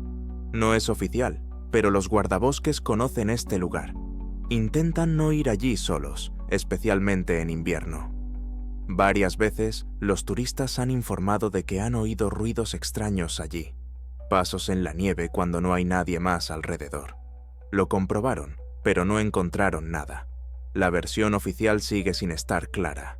El informe dice: Caitlin Rogers desapareció en condiciones climáticas extremas, en circunstancias inexplicables. No se ha determinado la causa de su desaparición. Los hechos son conocidos.